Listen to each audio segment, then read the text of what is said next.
What do we do when there's no choice and we have to do what we have to do? Well, the key is to understand that it's very difficult to force someone to do something they don't want to do. There are many things that we want our kids to do, but they don't want to do it. But there's a big difference between wanting your child to do something and them having to do something.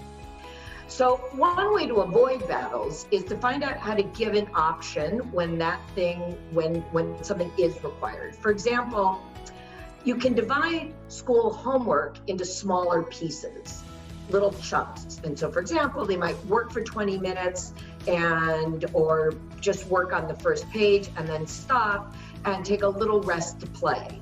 Now, the key with that is to not have them play the thing they love the most and can't stop doing.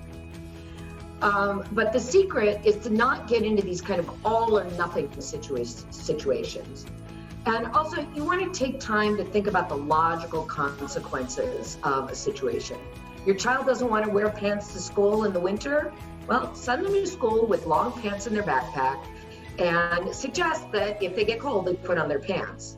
And in the meanwhile, the teacher's going to do some of the dirty work for you probably, because they almost certainly are not going to let him or her go out to play with their friends in shorts.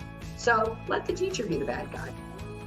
Unfortunately, there are situations where there really is no option. And, we have to think about how we decide what those situations are.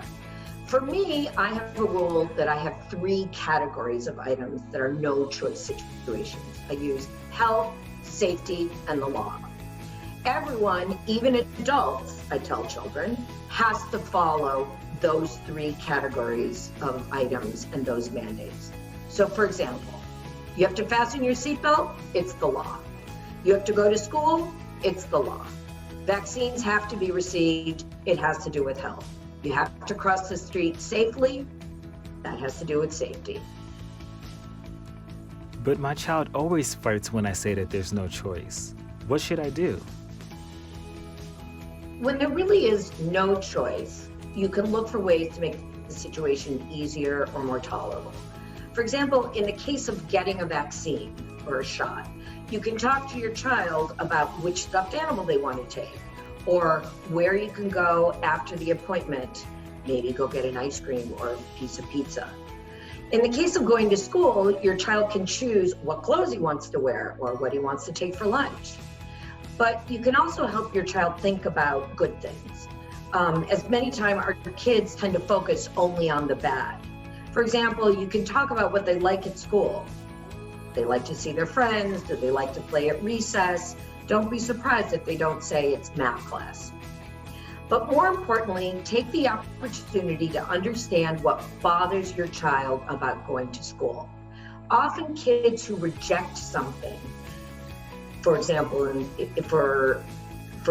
here, school, they have a reason. I always think about the saying, people want to succeed. If a child is struggling, there's likely a good reason.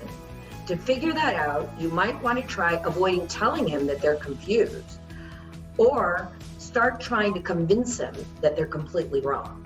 Rather, a better strategy might be to listen and see if there's something specific about what's bothering him or her. We're often surprised by the information that the child shares. For example, there may be a bully who's bothering him, or they're struggling in a class, or they may be struggling consistently in a class because they have learning differences. So we have to do homework. Now what? One solution is to identify the areas of difficulties and make a very concrete plan and address the areas of concern that your child has. For example, that doing all of the things that they have to do is not going to take all night, and that they will eventually get access to the things they really enjoy doing. So you might want to look at the work, break the task into manageable pieces, and remove distractions, and set a timer and a schedule so that they can see when they will be finished if they stay on task.